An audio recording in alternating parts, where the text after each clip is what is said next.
अस्सलाम वालेकुम।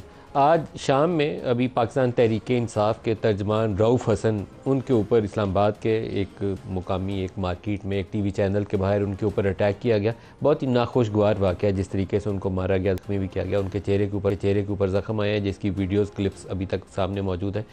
वजूहात क्या हैं ये तो पुलिस इन्वेस्टिगेट करेगी तो पता चल जाएगा, लेकिन आम तौर पर जब सियासी तौर पर बर्दाश्त ख़त्म होती जाती है तो इस तरह के बहुत सारे वाक़यात माजी में भी हमारे सामने नज़र आते रहे। तो एहसन इकबाल के बाजू के अंदर गोली जिसने मारी थी वो भी सियासी बर्दाश्त ख़त्म होने का ही नतीजा था, या जिन लोगों ने ख्वाजा आसिफ के ऊपर स्याही फेंकी या दीगर लोगों के ऊपर स्याही फेंकी या जूते मारे गए सियासी लीडरों को, वो भी इसी तरह की अदम बर्दाश्त का नतीजा था। तो नाखुशगवार और नापसंदीदा वाक़या। सियासी क़ुव्वतों को ऐसे मौके के ऊपर इकट्ठे होकर आवाज़ उठानी चाहिए, ना कि एक दूसरे का तमस्खर उड़ाएं, क्योंकि बाज़ मौके ऐसे होते हैं जहाँ पर आपको निज़ाम की मजबूती की खातिर बात करनी चाहिए। आज उसको किसी ने मारा है, ब्लेड मारे हैं या वो घेर के उसकी पिटाई की है, तो कल किसी दूसरी जमात वाले की यही बारी आएगी। इससे गुरेज़ कर लिया जाए, परहेज़ कर लिया जाए या तदारुक के लिए इक़दामात कर लिए जाएँ तो वो बहुत बेहतर होता है। गुज़श्ता रोज़ हमने प्रोग्राम मिसिंग पर्सनस के हवाले से जो इस्लामाबाद हाई कोर्ट के सामने वाक़या है उसके ऊपर प्रोग्राम किया था, तो आज भी उसकी कंटिन्यूएशन मौजूद है। इस्लामाबाद हाई कोर्ट में आज भी बलोच तलबा के हवाले से भी पेशी हुई और वो शायर फरहाद के हवाले से भी पेशी हुई, और उसमें जज साहब के रिमार्क्स बड़े इंपॉर्टेंट है। उन्होंने कहा कि इंटेलिजेंस एजेंसीज़ के काम करने के तरीक़ाकार को तय कर लें। तो इस इंटेलिजेंस एजेंसी काम करते रहें तो उसके ऊपर इतराज़ नहीं है, लेकिन उसका तरीक़ाकार वज़ा कर लें तो इसमें सबका भला होगा। ये बात दुरुस्त है। असूली तौर पर उनके जो ऑपरेटिंग प्रिंसिपल्स हैं, SOPs हैं उनके, वो वज़ा कर लें और एक ओवरसाइट मैकेनिज़्म बना लें। तो इंटेलिजेंस एजेंसीज दुनिया भर में काम करती हैं, उनको करने दें। लेकिन एक काबिल इतराज़ चीज़ ये है कि पाकिस्तानी सरज़मीन से अगर कोई मिसिंग हो जाता है तो वो चीज़ काबिल कबूल नहीं है। ये प्रोग्राम के दूसरे हिस्से में इस पर बात करेंगे, लेकिन सबसे पहले कुछ एक बयानात की एक सिलसिला है जो पिछले 1-2 रोज़ में हमारे सामने नज़र आता है, जहाँ PMLN के लोग इस वाक़े को जस्टिफाई करते हुए नज़र आते हैं। लॉ मिनिस्टर की उसके अंदर शामिल है। मुझे इसके ऊपर कुछ अफसोस, थोड़ा नहीं है बहुत ज़्यादा अफसोस है, क्योंकि कोई भी जमहूरी पार्टी आके ये कहती है कि ये मिसिंग पर्सन होते रहते हैं दुनिया में, तो ये काबिल कबूल बयान नहीं होता। आम तौर पर सिक्योरिटी के अदारों को ऐसी सूरत हाल का सामना करना पड़ता है, जैसे 9/11 के वाक़यात के बाद पाकिस्तान में वो जेट ब्लैक टेररिस्ट की टर्म थी, उसको वज़ा किया गया, क्योंकि ये वो लोग थे जो किसी कानून, किसी दायरे के नीचे आने को तैयार ही नहीं थे। इवन जज उनके केस खुली अदालत में नहीं थे सुन सकते, सीधी सीधी धमकी देते थे। उनको पकड़ के इंटर्नमेंट सेंटर्स के अंदर बंद किया गया, उनके लिए खसूसी कवानीन के अंदर तरमीम की गई। वो एक सिचुएशन थी जिसमें आप उसको ना चाहते हुए भी आंखें बंद कर लेते हैं कि ठीक है ये संभाल नहीं सकता, ये सिक्योरिटी के अदारे हैं, इनको संभाल के बैठे हुए हैं। तो मिसिंग होता है, इंटर्नमेंट सेंटर में जाता है तो आप चुप कर जाते हैं। लेकिन कोई और शख्स मिसिंग होता है, कोई सोशल एक्टिविस्ट मिसिंग होता है, कोई सियासी तौर पर मुतहर्रिक शख्स है, उसको मिसिंग किया जाता है, तो वो एक ऐसा नापसंदीदा अमल है जिससे सियासी पार्टियों की तो आवाज़ उसकी हक़ में निकलनी चाहिए कि ये क्यों पाकिस्तानी सरज़मीन से गायब हुआ। माजी के अंदर नवाज़ शरीफ और दीगर लोग उनके हक़ में आवाज़ें उठाते रहे, लेकिन अभी क्योंकि हुकूमत में बैठे हैं इसलिए हर चीज़ में हाँ में हाँ मिलाना वो लगता है कि उनका फ़र्ज़ है। सुनिए कुछ बयानात, आपको अंदाज़ा हो जाएगा। यहाँ एक जमहूरी हुकूमत है, इस जमहूरी हुकूमत के होते हुए लोग गायब हुए हैं, और फिर जमहूरी हुकूमत कहाँ है, उसका हिसाब क्यों नहीं मांगती किसी से। इशू है ज्यादा जिस पे बात हो रही है वो मिसिंग पर्संस के हवाले से है। ये वाकयात होते रहते हैं, हर मुल्क में होते हैं। जो लोग ये समझते हैं कि लापता अफराद कोई इशू नहीं है, ये इनका गलत फहमी है। मैं उनको समझाऊंगा कि कौमें इस तरीके से नहीं चल सकता।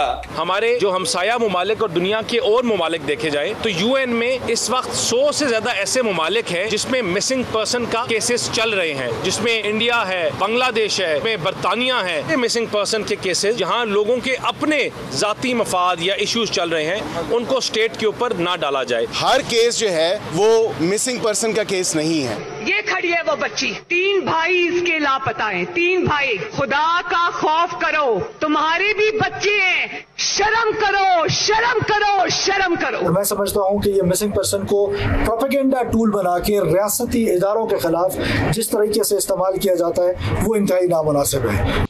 PMLN के जो लोग इन वाक़यात को जस्टिफाई करने की कोशिश कर रहे हैं, मेरा ख्याल है कि वो अपनी आकबत ख़राब कर रहे हैं। जमहूरी लोगों को आवाज़ उठानी चाहिए इंसानी हकूक़ की खातिर, किसी और चीज़ की खातिर नहीं उठानी चाहिए। और जो मिसिंग लिंक्स हैं, सिक्योरिटी इदारों को शौक़ तो नहीं आता होगा किसी को मिसिंग करने के लिए। अगर कोई सिक्योरिटी वजूहात की बिना के ऊपर ऐसा काम हो रहा है तो उसके लिए लॉज को अमेंड करिए, तरीक़ाकार को दुरुस्त करिए, और अगर कोई रूल्स को वायलेट कर रहा है तो उसको पनिश करिए। असूल तो यही है ना कि कोई रूल तोड़ता है, कानून तोड़ता है, ताकत का गलत इस्तेमाल करता है, तो उसके लिए कानून मुतहर्रिक होना चाहिए, उसको कानून के दायरे के नीचे लाने के लिए। आज जो प्रोग्राम में हमारे साथ छुट्टे हैं इस्लामाबाद स्टूडियो अली साहब हैं, पाकिस्तान मुस्लिम लीग नवाज से, और सेनेटर फैसल वाडा साहब हैं, सीनियर सियासतदान। दोनों को खुश आमदीद कहता हूँ। आबिद शेर अली साहब, पहले तो रऊफ़ हसन के वाक़े के ऊपर आपके दौर में बेशुमार ऐसे वाक़यात हुए और अब उसका ही PTI के बहुत सारे लोगों ने मिसिंग होकर भी उसको भुगता है, और आज रऊफ़ हसन की तो खुलेआम जी अब ख्वाजा सराहों के हाथों से कोई पड़ जाए, मतलब साहब मुझे नहीं समझ आई कि क्या मामला है। मैंने अभी आपकी आवाज़ सुनी और अभी मैंने वो वीडियो लिंक देखी जिसमें वो कहने हैं कि जी आपने हमें गाली दी। जब जो भी उनके वॉइस की ज़रूर इन्वेस्टिगेशन होनी चाहिए। मैं बिल्कुल इन चीज़ों के ख़िलाफ़ हूँ कि आप किसी पॉलिटिकल जो फिगर्स हैं उनके ऊपर या कोई ऐसी एजॉल्ट कराएँ जो बदनामी का बायस बने, तो ऐसा नहीं होना। इसकी इन्वेस्टिगेशन होनी चाहिए कि मामला क्या है। अगर वो भी 3-4 अफराद हैं, उनके साथ रऊफ़ साहब ने क्या मामला किया, इस पर मैं कोई कमेंट करने के लिए मुझे नहीं पता कि क्या मामला हुआ। ऐसे ही हम किसी को इनकी आड़ में कि जी उसने मार पड़वाई, तो अब उनका लेन देन का मामला है या कोई और मामला है। तो आपने तो कुछ नहीं डलवाई? नहीं, मैं कभी मच्छर नहीं मारता। आपसे मुराद आप हुक्मरान हैं जनाब? नहीं। और जो आपने भी अपने इंट्रो में बात की, देखें मुल्क के सिक्योरिटी अदारे हमारे हैं। मिसिंग पर्सन की तरफ आते हैं, रऊफ़ हसन पे इस पे भी कमेंट लेने फैसल वाडा साहब उसको डिस्कस करते हैं उसको। फैसल वाडा साहब देखिए भाई साहब, जहाँ तक रऊफ़ हसन साहब की बात है, मैंने तो सेनेट में भी आज को बड़ा सख्त तरीके से कंडेम किया है और ये एक्सेप्टेबल नहीं है, ना किसी पॉलिटिकल फिगर के लिए ना किसी आम आदमी के लिए। ये बिल्कुल भी टॉलरेंस जो लेवल हमारा जा रहा है और जो फ्रस्ट्रेशन बढ़ रही है उसमें नॉट ओनली के पॉलिटिशियंस का ही हाथ है, बहुत सारे और दीगर लोगों का भी हाथ है। जब आप दीगर लोग कौन? देखें अभी जिस तरह की कल आपने गुफ्तगू सुनी है अदालतों के अंदर, आप पॉलिटिकल पार्टी से सुनते हैं, आप पुलिस से सुनते हैं, ये जो तरीक़ेकार है ना, इससे जो आम आदमी जो है ना उसके अंदर फ्रस्ट्रेशन और उसको लगता है कि ये बनाना रिपब्लिक है और लोग आगे बढ़ जाते हैं। लेकिन रऊफ़ हसन की जो जजों के मतलब, कुछ जजों के मतलब, सब के मतलब नहीं, रिमार्क से वो काफ़ी दायराकार से ऊपर जाके थे, हटके थे, कंटेम्प्ट के ज़ुमरे में आते हैं, लेकिन उसके लिए कोई अदालत एक्शन ले सकती थी ना। नहीं, मैं तो लेकिन ख्वाजा सरा उसको सड़क पर रोक के मारे तो वो तो काबिल साहब ख्वाजा सरा मारे या एक आम आदमी मारे या बच्चा मारे या बड़ा मारे, ये कॉन्सेप्ट जो है ना मारपीट का, फिजिकल वायलेंस का या इस टाइप की चीज़ का, इसकी एक्सेप्टेबिलिटी नहीं होनी चाहिए। इसके अंदर टॉलरेंस का लेवल 1% भी नहीं होना चाहिए। Simple as that. है नहीं हमारे यहाँ। वो एहसन इकबाल को गोली लगी थी तो उसके ऊपर भी लोग सेलिब्रेट कर रहे थे। देखिए नदीम मलिक साहब, जहाँ तक एहसन इकबाल साहब की आपने बात की, लेकिन कतई नज़र के उनके साथ जो हुआ वो बहुत बुरा हुआ, लेकिन उन्होंने एक मौलवी साहब के मिल में मुझ पर फतवा लगवा दिया था। आपको ये बात पता है? वो ये ऑन रिकॉर्ड है, वीडियो के अंदर है, लेकिन मुझे फतवा लगवा दिया था उन्होंने। सो जब अगर मेरी मुखालफत होती है आबिद शेर अली साहब के साथ, लेकिन मैं फतवा नहीं डालता। इनके घर में माँ बहन बेटी गुजर रही है और टायर पंचर हो गया है। जिसने मारी वो गलत मारी या सही मारी? हम इफ एंड बट्स में इसको जस्टिफाई तो नहीं कर रहे। नहीं प्लीज, गोली क्या या किसी को ये चीनी भी यूं करके फेंकी हो तो ये टोटली गलत 500%। नवाज शरीफ के ऊपर लाहौर थे तो वो किसी ने जूता उठा के मारा। ये गलत तरीका है ना। इससे आप उस आदमी का कद छोटा नहीं कर रहे, अपनी असलियत और बता रहे हरकतें।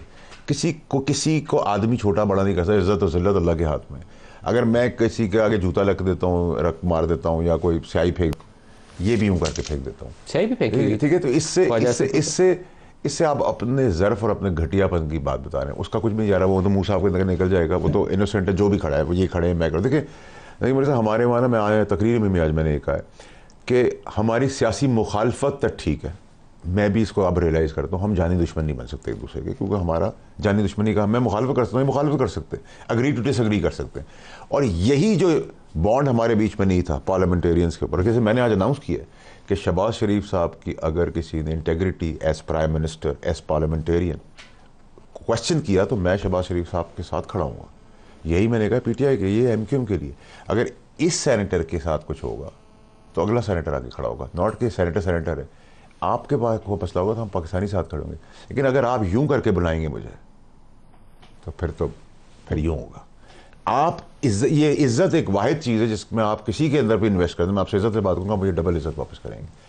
लोगों का कॉन्सेप्ट है कि कोई बातें, स्टेटमेंट्स दे के, रिमार्क्स पास करके कोई बहुत बड़ा तुरम खान बन जाता है। कोई तुरम खान नहीं होता। अच्छा आबिद शेर अली साहब, अभी आप दूसरे हिस्से की तरफ आ रहे थे, वो बयानात जो अदालत से भी आए और कुछ आपके लीडर्स की जानिब से भी आए, जिसका मैंने आपको माजी का और हाल का मुआवजा करके बताया। देखें जब आप मुझे सिसिलियन माफिया के हेड कहेंगे, आपको किस आइन के ने इख्तियार दिया कि आप मुझे डिग्रेड करें, आप मुझे मेरी इंसल्ट करें? मैं अवामी नुमाइंदा हूँ।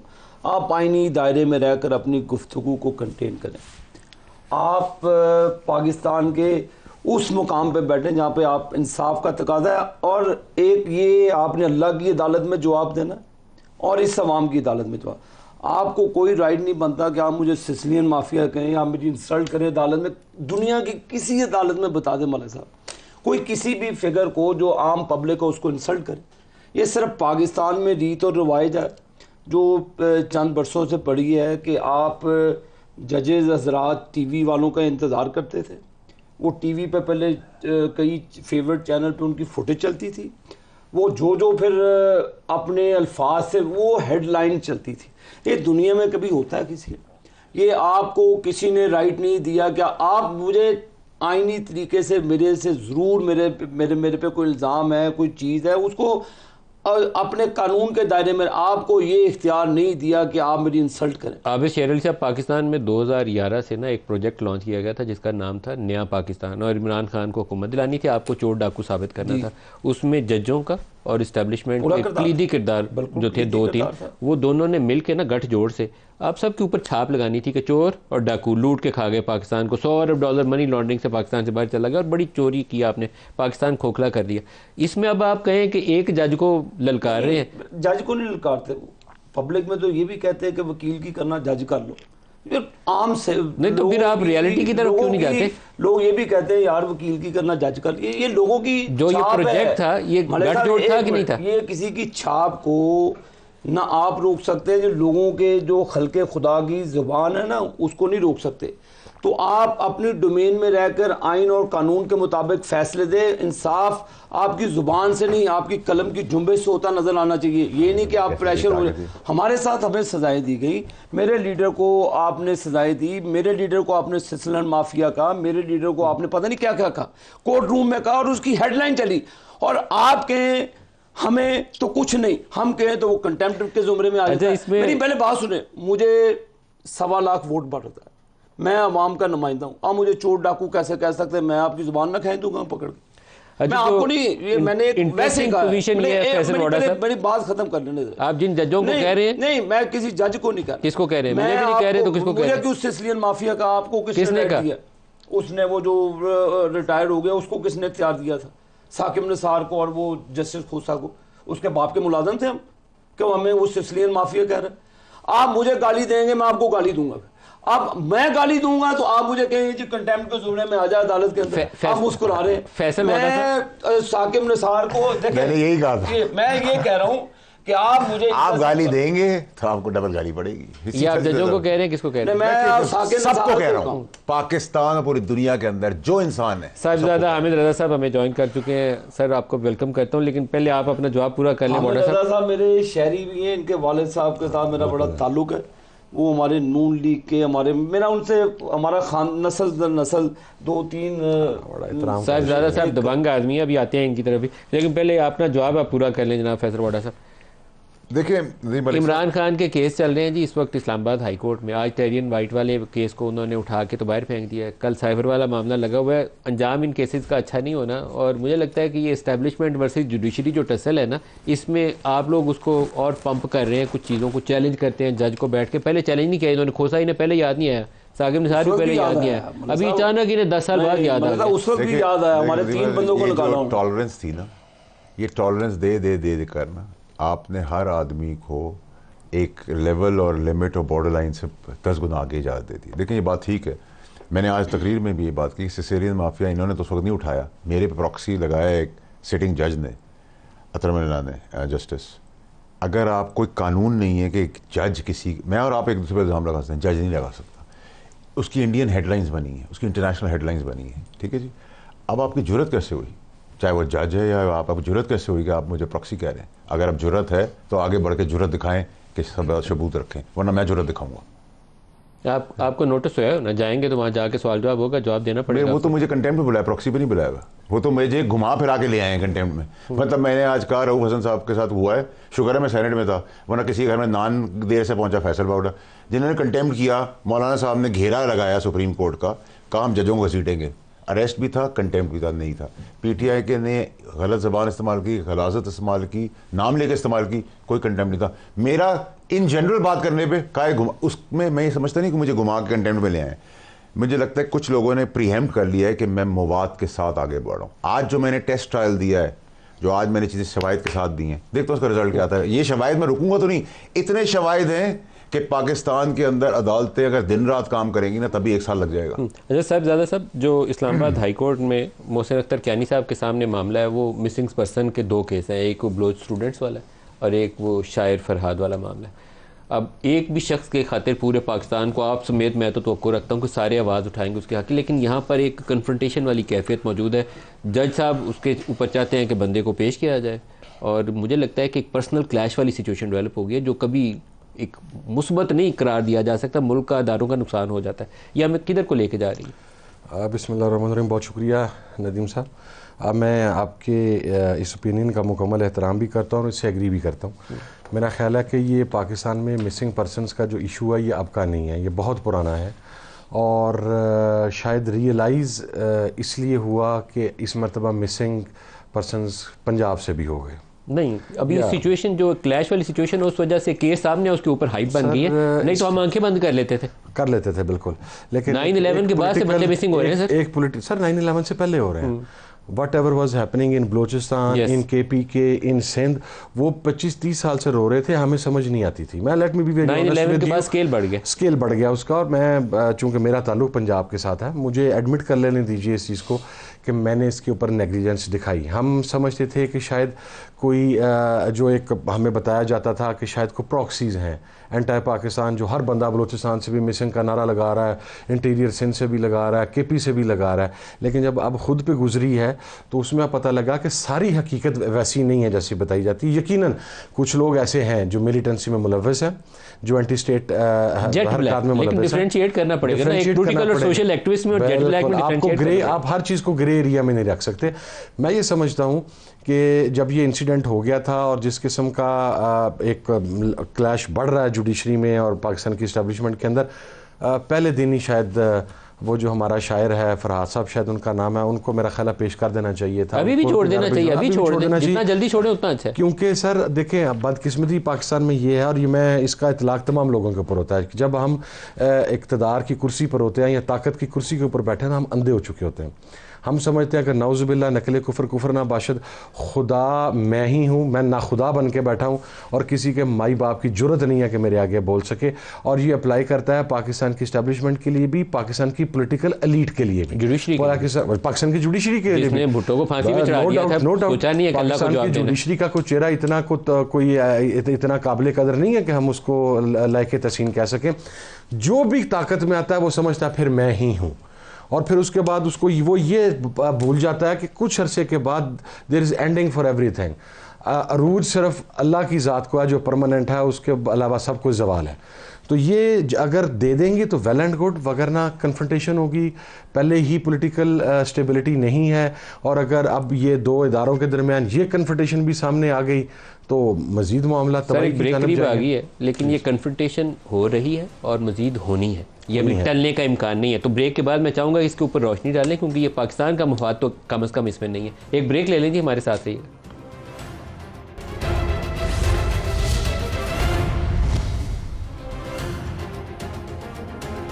Welcome back. जुडिशरी से बाद फैसले ऐसे आ रहे हैं जिससे तासुर ये मिलता है कि वो अपने पाँव पर खड़ा होने की या इंडिपेंडेंट किस्म के डिसीजन लेने की कोशिश कर रहे हैं। टेरियन वाइट का केस 2 साल पहले या शायद 1 साल पहले इसके ऊपर 2 जजेज़ ने फैसला दिया था, और उसके ऊपर बाद में फैसले के ऊपर भी कंट्रोवर्सी आ गई थी कि वो चीफ जस्टिस आमिर फारूक ने क्या कहा था और बाकी 2 जजों ने क्या कहा था। लेकिन आज इस्लामाबाद हाई कोर्ट ने उस केस को उठा के बाहर फेंक दिया।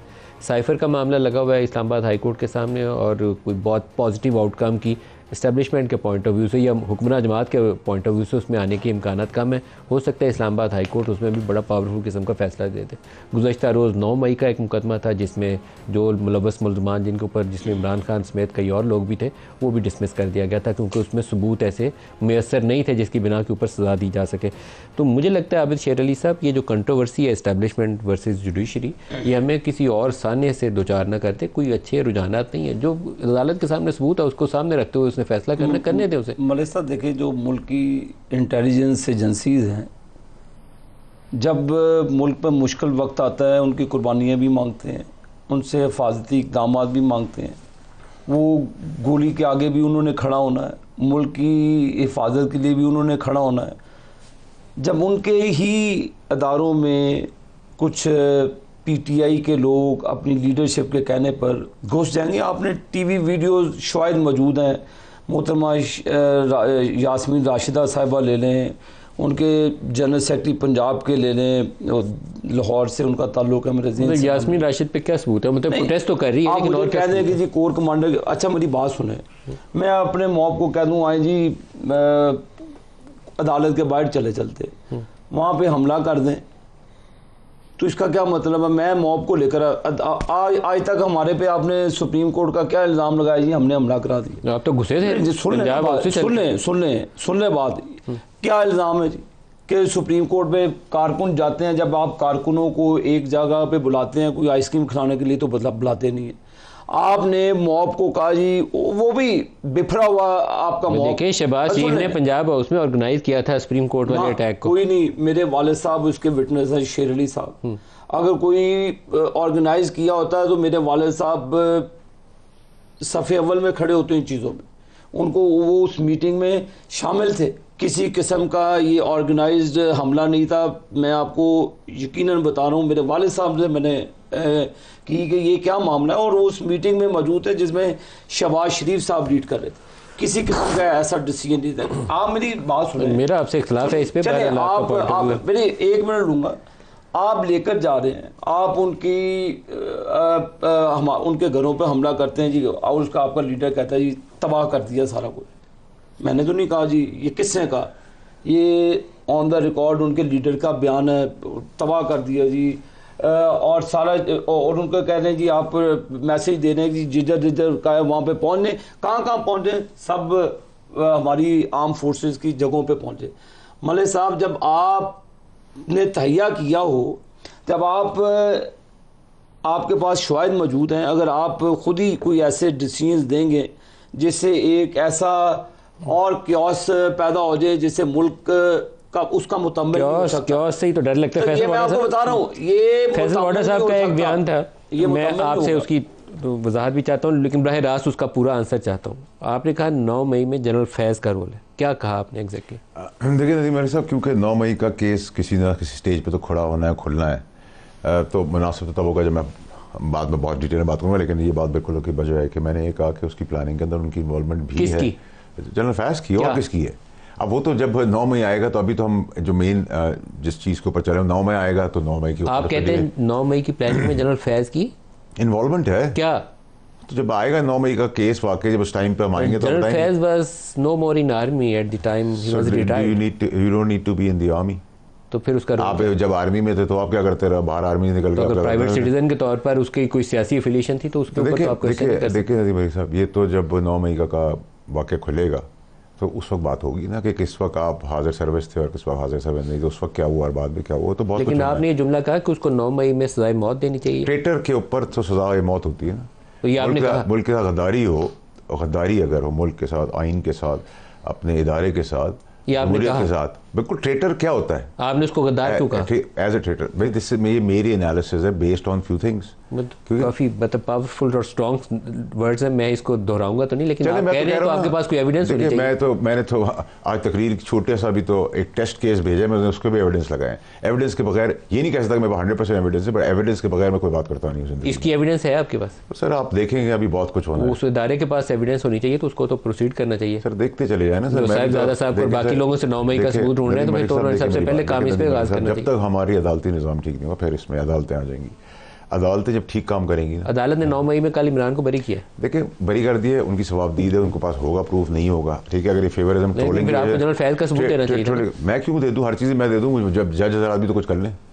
जब वैसे तो वो हर छोटी चीज़ के ऊपर इन्वेस्टिगेशन खुद तो नहीं करनी ना, उसने तो सबूतों के ऊपर फैसला देना। उनके पास तो बहुत इंटेलिजेंट लोग हैं, प्रॉक्सी जैसा लफ्ज़ लगा देते हैं जो जज कोई नहीं करता। जनरल फैज का सबूत किसके पास होगा, कौन प्रोसीड? नहीं मेरे साहब, आप अभी उस जम क्यों करेंगे इनको, आप बिल्कुल आपको आप you will be inform. Sahibzada साहब, ये मामला आपका फ़िलहाल पीटीआई वर्सेस इस्टेब्लिशमेंट से निकल के थोड़ा सा एक्सपेंड हो गया लड़ाई, और वो जो ट्रॉइका ऑफ पावर किसी ज़माने में था ना, उस ट्रॉइका के 2 कोने आपस में हेड ऑन कुलियन की तरफ जा रहे हैं, और हेड ऑन कुलियन कभी अच्छा नहीं होता, इसका अंजाम बुरा ही होता है।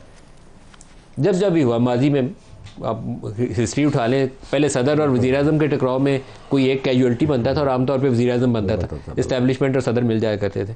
तो अभी कैजुअल्टी कौन होगा मुझे मालूम नहीं, लेकिन एक कैजुअल्टी होगी, उसके बगैर आगे काम चल नहीं सकता।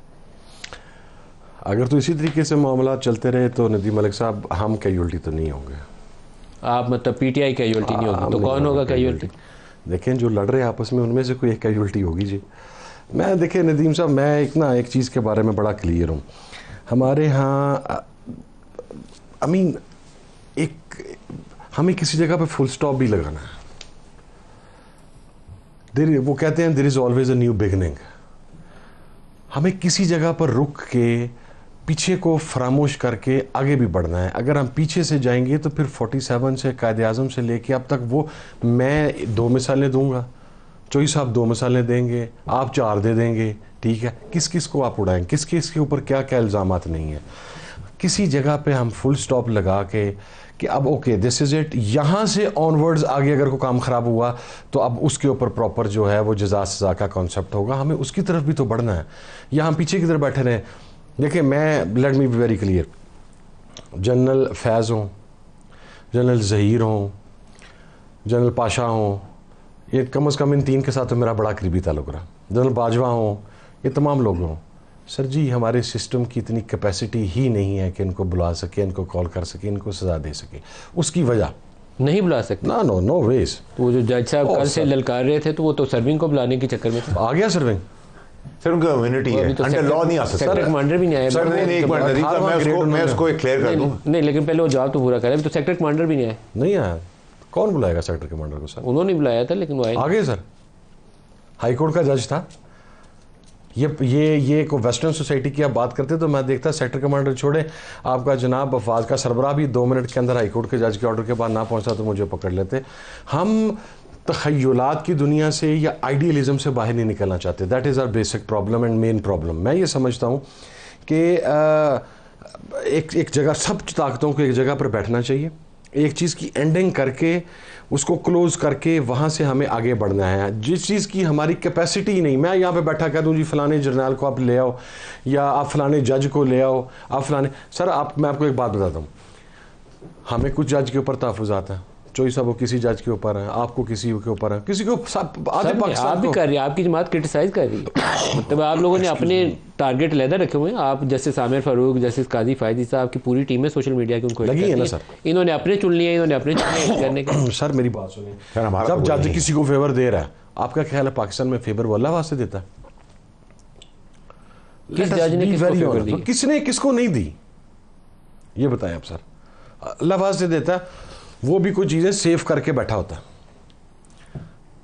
हम क्यों इन लोगों को निज़ाम इंसाफ के कटहरे के अंदर नहीं ला सकते? इसलिए कि जब इनसे कोई भी ऐसा काम करवाया जाता है, वो पाकिस्तान का सियासतदान हो, वो पाकिस्तान की इस्टेब्लिशमेंट का कोई बंदेदार हो, वो पाकिस्तान की कोई जुडिशरी का अहदेदार हो, इसलिए वो अकाउंटेबल नहीं होता और वो इंसाफ के कटहरे में नहीं आता। कि जब वो गलत काम करता है तो उस गलत काम के इवज़ में एज एन एविडेंस वो कुछ ऐसी चीज़ें रख के बैठा होता है जो फिर आपके, वो पंजाबी में कहते हैं वो गिची पे गोडा रख के बना, वो गिची पे गोडा रख के बैठा होता है, फिर वो आपसे पकड़ा नहीं जाता, आप उसका कुछ नहीं कर सकते, आप कुछ नहीं कर सकते। यही मियाँ नवाज शरीफ साहब थे और मरियम बीबी थी, जो जनरल फैज़ का और जनरल बाजवा का नाम लेते नहीं थकते थे। आज उनकी हुकूमत है, अब नहीं ले सकते सर। अभी उन्होंने उनका जनरल का नाम लिया, पता नहीं कैसे गलती से ले लिया। Not even with Nawaz Sharif, it is this is a dilemma with all the political party. जब आप किसी के, अगर मैंने किसी के कहने के ऊपर को काम किया होगा और कुछ अर्सा गुजरने के बाद भले वो रिटायर हो जाए, अगर वो मुझे कहे कि मैंने ये करना है, मैं कहूँ कि मैं नहीं करता और वो उठा के फाइल मेरे सामने कर दे, तो सर मैं देखता हूँ मैं कैसे नहीं करूँगा वो काम, मेरे से करवाया जाएगा वो काम। बेसिक प्रॉब्लम ये है इसी तरह ही चलेंगे कि हम इसी तरह ही चलेंगे। हम सर जो हमारे तौर अतवार हैं, जो हमारा मिजाज है, वो हम देखें, हम बाज़ औक़ात ना हम वेस्ट को आइडियलाइज करना शुरू कर देते हैं। हम ये भूल जाते हैं कि इस कॉन्टिनेंट के ऊपर, सब कॉन्टिनेंट के ऊपर हम किस मेंटल साइकी से बिलोंग करने वाले लोग हैं। हमारे ऊपर हमेशा बाहर से आने वालों ने रूल किया है और हमने उनके रूल को हमेशा तस्लीम किया है। हम रेजिस्टेंस ब्लॉक, हम ईरान की मिसाल देते हैं, हम जॉर्डन की मिसाल दें, सर वो रेजिस्टेंस उनकी हज़ारों साल पुरानी तारीख है। हमारी तारीख में तो ये है कि कोई अफ़गानिस्तान से उठ के आया तो हमने कहा जी सर, कोई चाइना से उठ के आया तो हमने कहा जी सर, कोई उधर फारस से उठ के आया तो हमने कहा जी सर, कोई वो उधर से सीरिया से उठ के आ गया तो हमने कहा जी सर। हमारे मिजाज में रेजिस्टेंस है ही नहीं। हम हर आने वाले को वेलकम करते हैं, हर जाने वाले पर लानतें भेजते हैं। ये हमारे मिजाज का हिस्सा है, इस कॉन्टिनेंट के लोगों के मिजाज तो वैसे एक शिकस्त खोरदा कौम की निशानी है, ये कामयाब no doubt about it sir. Border साहब देखिए सर, बिल्कुल मैं इनकी बात मानता हूँ कि यहाँ जिंदा कौम, असल में जब कोई जिंदा होने की कोशिश करता है, कोई खड़ा होने की कोशिश करता है, तो उसको यही जो सिस्टम है पाकिस्तान का वो बिठाया था। भुट्टो साहब खड़े, वो फांसी दे दी, हमने कोई बात की निशानदेही की, नोटिस आ गया, गलती हो जाए तो मिस्टेक है, हमारे साथ हो जाए तो तौहीन अदालत है।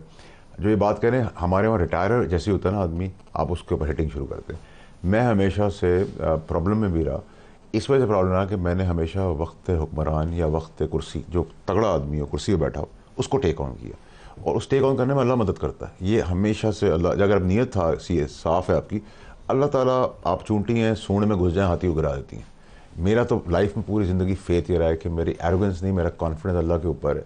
सजदा करते जो, माफ़ी मांगते जो अल्लाह से, उससे मांगते जो, और आप का मज़ा ही तब है ज़िंदगी जीने का जब आप कुर्सी पे बैठे हुए तगड़े आदमी को सींग से पकड़ो और उसके ऊपर बैठ के गिरा दो उसको, तब मज़ा है। अंजाम कार क्या है इस लड़ाई का?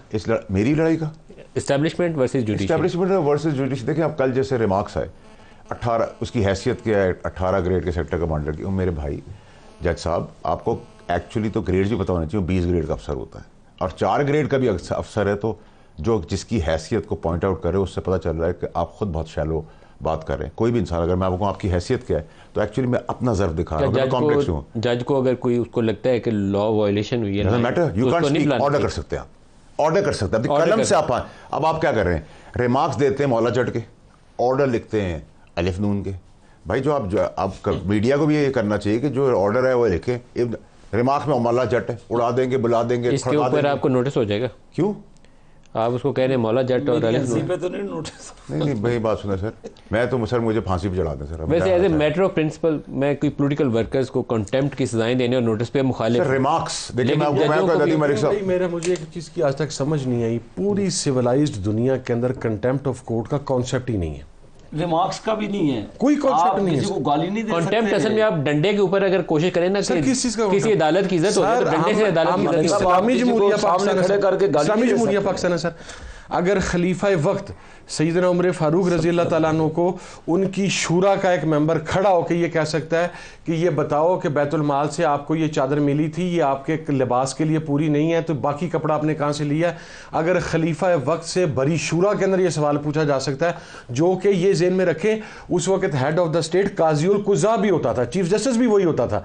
अगर वो 2 हाईएस्ट स्टेचर रखने के बावजूद काजी वक्त से और सरबराह ममलिकत से ये सवाल हो सकता है, तो सर ये जजेस या हम लोग कंटेम्प्ट में पॉलिटिकल वर्कर्स को वैसे भी उनकी मुंहबंदी ज़बानबंदी नहीं करनी चाहिए। सर मेरी बात सुने, आप मुझे जलील करते रहे, आप ये कहें इसने ये कर दिया, इसने ये कर दिया, ये रियासत का यहाँ पे गद्दार था, ये रियासत का यहाँ पे गद्दार था, जैसे मैं अब गद्दार हूँ, कोई 41 का FIR है, मेरी करैक्टर असैसिनेशन कर दें, मेरे बड़ों की कुर्बानियाँ भूल जाएं, मेरे ख़ानदान की कुर्बानी भूल जाएं, मेरी कुर्बानी भूल जाएं, मेरे करैक्टर असैसिनेशन के ऊपर कोई कंटेम्प्ट। देखिए मलिक साहब, ये हरगिज़ इजाज़त नहीं थी। जब 4 जजेस ने इस जुडिशरी का बेड़ा गर्क किया, सॉरी इफ्तिखार चौधरी साहब, साकिब निसार, आसिफ सईद खोसा, अजमत सईद, और ये पूरी एक लड़ी तुड़ी आती है जिन्होंने पोलिटिसाइज़ किया जुडिशरी को।